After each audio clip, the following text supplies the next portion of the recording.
Sir અરે એક minute. આ જીવનમાં મને કાણામાં સંતોષ જ નથી મળતો. આ પ્લગમાં ઉપરનું એક મોટું ને નીચેના બે નાના કેમ હોય છે? શું કાણા.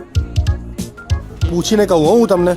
હા, આનું તો બહુ નાનું હશે નહીં?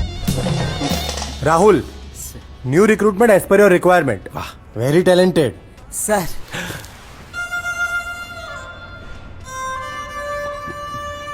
વાહ બેટા, બહુ આગળ વધીશ. Thank you. પણ જીવનમાં મારી એક વાત યાદ રાખજે. સર લખી લો. હા, લખી લાઈફ કોચ છે. Yes sir. ચતુરની ચતુરાઈ અને ઠગની ઠુકાઈમાં માત્ર ચ અને ઠનો જ ફરક હોય છે, સમજો? ના સમજાય કઈ નહીં, સમજી જઈશ. અને બહુ ગુડ ચોઇસ. એને એનું કામ સમજાવી દે. સમજાઈ દીધું ને સર? જોયું નહીં? વાહ,